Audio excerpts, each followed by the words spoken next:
மத்தேயு சுவிசேஷ புஸ்தகம் 20ஆம் அதிகாரம் 4வது வசனத்தில் ஒரு எஜமான் தன் திராட்சை தோட்டத்துக்கு வேலையாட்களை அமர்த்தும் போது நடந்த சம்பவம் 4வது வசனம் சொல்லப்படுகிறது. நீங்களும் திராட்சை தோட்டத்துக்கு வேலைக்கு போங்கள், உங்களுக்கு நியாயமான கூலி தருவேன் என்று சொல்லி அந்த எஜமான் அவர்களை அமர்த்துகிறதை நாம் பார்க்கிறோம். திராட்சை தோட்டத்துக்கு வேலைக்கு போகும்போது அந்த எஜமான் நியாயமான கூலியை தருவேன் என்று சொல்கிறார். அவரே அப்படி சொல்லும்போது, பரலோகத்தின் தேவனுக்கு நாம் வேலை செய்யும் போது, ஊழியம் செய்யும் போது, பிரயாசப்படும் போது நிச்சயமாக நமக்கும் தேவன் நியாயமான கூலியை அவர் தருகிறவராக இருக்கிறார்.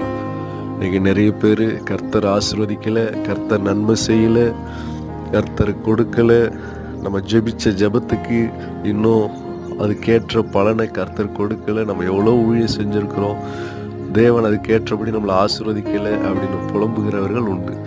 ஒன்றை நம்ம மறந்துடக்கூடாது, அவர் கர்த்தர், அவர் நீதியுள்ள நியாயாதிபதி, அவர் நீதியுள்ள நியாயாதிபதியாக இருக்கிறார். அவர் நியாயமான கூலியை அவர் நமக்கு தருகிறவராக இருக்கிறார். அவனவன் செய்கைக்கு தக்க பலனையும் தருகிறவராக இருக்கிறார்.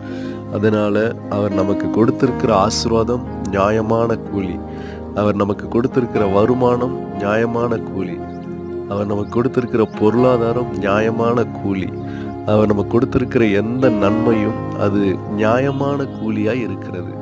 அதனால இன்னும் நாம் பிரயாசப்படுவோம், இன்னும் கர்த்தருக்காக உழைப்போம், ஓடுவோம். அவர் நமக்கு நியாயமான கூலியை அவர் தருகிற தேவனாக இருக்கிறார். அவர் நீதியுள்ள நியாயாதிபதியாக இருந்து நம்முடைய செய்கைக்கு தக்க பலனையும் ஆசீர்வாதங்களையும் கர்த்தர் நமக்கு கட்டளையிடுவாராக. ஆமென்.